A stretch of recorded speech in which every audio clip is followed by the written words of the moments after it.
Well, good evening. This is Hound Dog Steve coming to you on the 9th of December, and welcome to my office, my little studio here.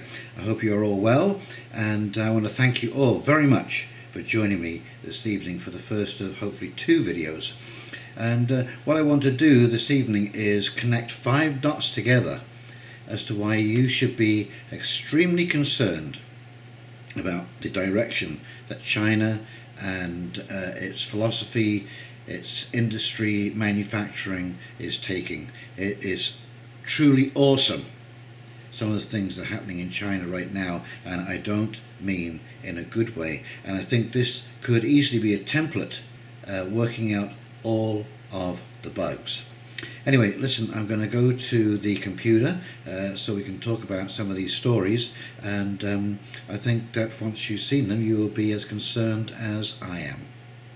Let's go take a look at that. Okay, here we are, BBC News. China's Xi allowed to remain president for life as term limits removed. 这就挺好的，民主啊。为什么？为什么好？因为每个人的意愿都可以表达呀。那你不是怕是给一个人那么多权利吗？这是大家要选的嘛？大家选出来是什么意思？人家选什么？我现在还不能告诉你。我们中国的发展非常好。为什么对发展好？我们就是始终坚持一个政策走嘛。你不是怕是给一个人很多权利吗？没有，没有这个，因为我们是非常民主，中国特色的民主权利，我们是大家选的。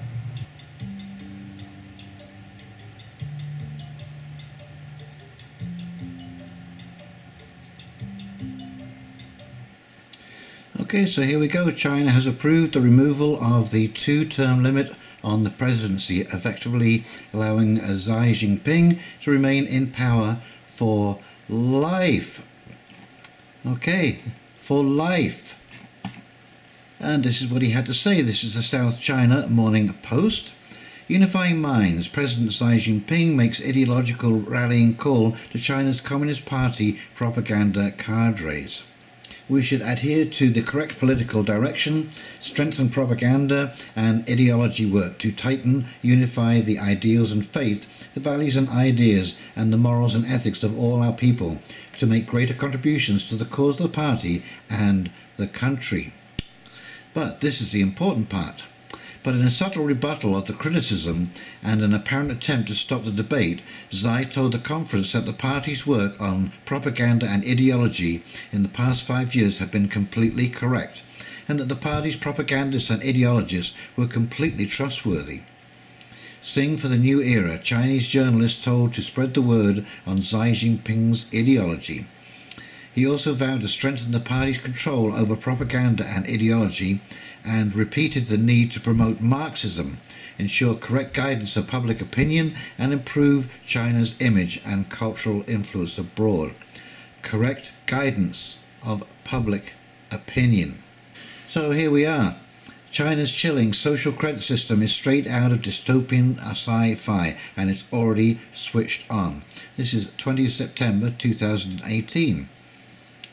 It's been in the pipeline for years, a sprawling technological mass surveillance network the likes of which the world has never seen, and it's already been switched on. China's social credit system, which is expected to be fully operational by 2020, doesn't just monitor the nation's almost 1.4 billion citizens, it's also designed to control and coerce them in a gigantic social engineering experiment that some has called the glamification of trust. That's because the massive project, which has been slowly coming together for over a decade, is about assigning an individual trust score to each and every citizen, and to businesses too. According to China's Communist Party, the system will allow the trustworthy to roam freely under heaven, while making it hard for the discredited to take a single step. To pull this off, the unprecedented scheme will harness the immense reach of China's technological infrastructure, some 200 million CCTV cameras, according to a report by Australia's foreign correspondent. The idea is these ever-watchful eyes will be hooked up to a facial recognition systems and cross-checked with financial, medical records and legal records, with the whole apparatus regulated and interpreted by advanced big data crunching AI networks. What could go wrong? The sweeping dystopia of it all is an uncannily reminiscent of the TV show Black Mirror, in particular the eerie, prescient episode Nosedive. But while several outlets have pointed the similarities out, China's ultimate goal goes even further. This is potentially a totally new way for the government to manage the economy and society, economist Martin Chozempa from Peterson Institute for International Economics told the New York Times in July. The goal is algorithmic governance. Whoa, doesn't that send shivers down your spine? For such a complex plan, the crux of social credit is simple. In localized pilot programs that are already operational throughout Chinese cities, citizens are assigned a numerical score. For positive personal and social acts such as paying bills on time, engaging in charity and properly sorting your recycling, citizens get their score bumped up, which gives them access to perks like better credit facilities, cheaper public transport and even shorter wait times for hospital services. But if you break the rules, beware. People who are late with payments or caught jaywalking or smoking in non-smoking areas will be punished. In what's being described as a digital dictatorship, their score takes a hit for each infraction, meaning they incur things like financial penalties and even travel restrictions. That's what's happened to investigative journalist Li Hu, who says the social credit system destroyed his career after he was blacklisted for making accusations of government corruption. Branded dishonest, he had access to rail travel suspended, and his social media accounts, comprising of some 2 million followers, were reportedly shut down, effectively making his job impossible. As Hu told foreign correspondent, he doesn't believe most Chinese are aware of how these kinds of punishments could affect them. China's gruesome live organ harvest exposed in documentary. China's hospitals are harvesting the body parts of thousands of political prisoners and removing their vital organs while they are still alive, according to a harrowing documentary exposing the horrific state-sanctioned practice. Doctors and medical students working in state-run civilian and military hospitals take up to 11,000 organs a year from donors under no anesthetic. Did you hear that? Under no anesthetic to supply China's lucrative organs-on-demand transplant program, say a network of investigators comprised of international researchers, doctors and human rights lawyers attempting to end the macabre abuses. Unbelievable. I took the liver and 2 kidneys. It took me 30 minutes, he said.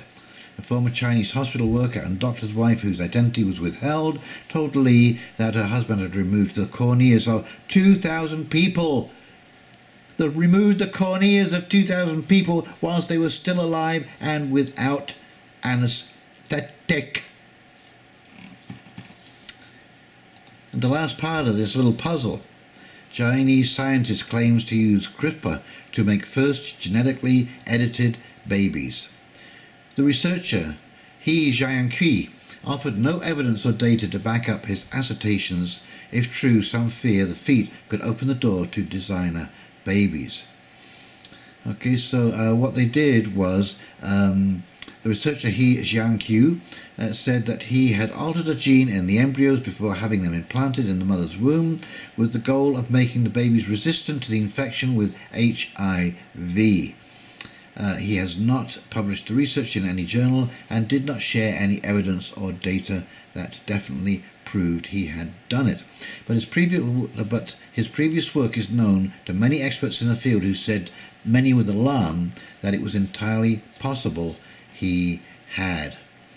Okay, so I don't think, if we're just hearing about this now, I think they've done an awful lot more than this. They've already altered human genes, and this is just surfaced I don't know how or why it came to the surface, but yes, I suspect, just like DARPA and their robots and so on and so forth, what they have in research under the table and operational is far more sophisticated than what we're seeing. But what we're seeing, what's coming out on the internet, is probably technology could be 10 to 20, maybe even 30 years old.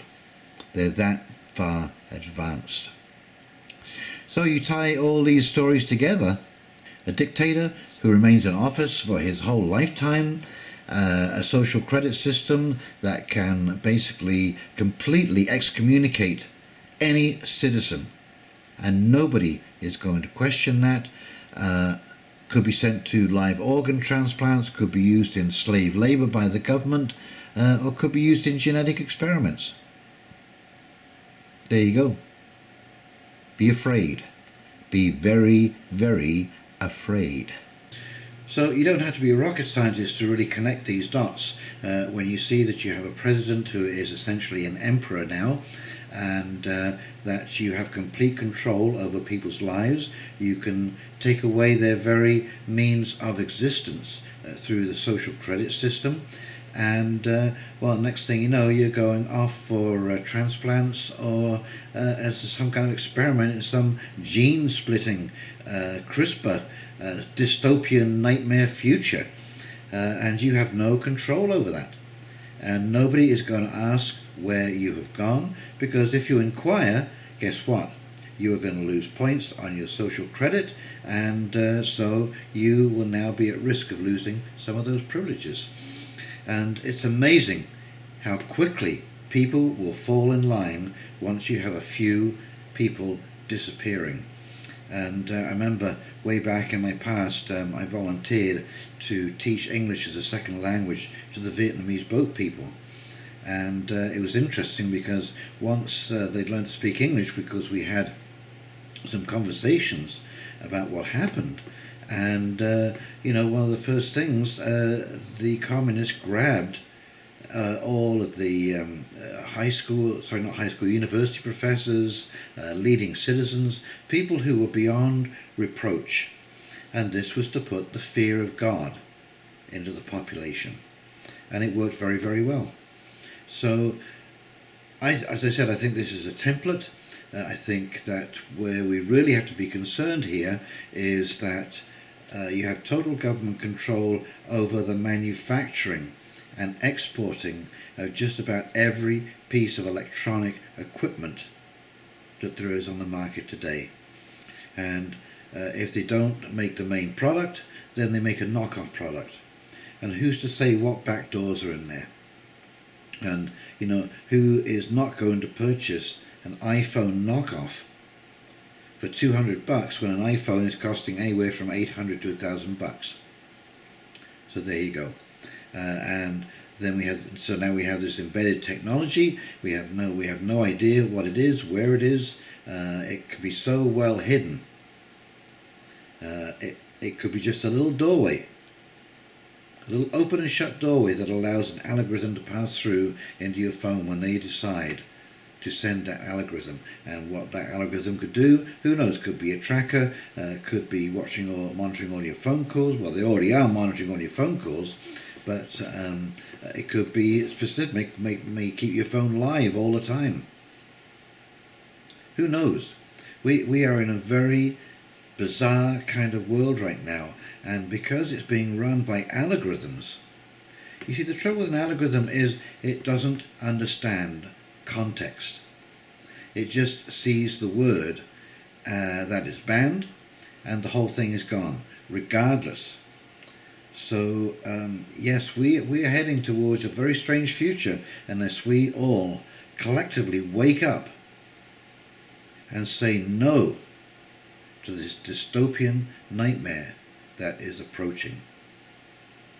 Okay, well, I hope you found those interesting, and if you did, please like and subscribe. Click that big red button. It really helps when you do that. And please leave a comment. Love to hear what you say. And once again, thank you all for listening to my videos, my point of view, my opinion, my take on the world today. So you take care, you have a great week coming up, and we'll talk to you real soon. See you now. Bye.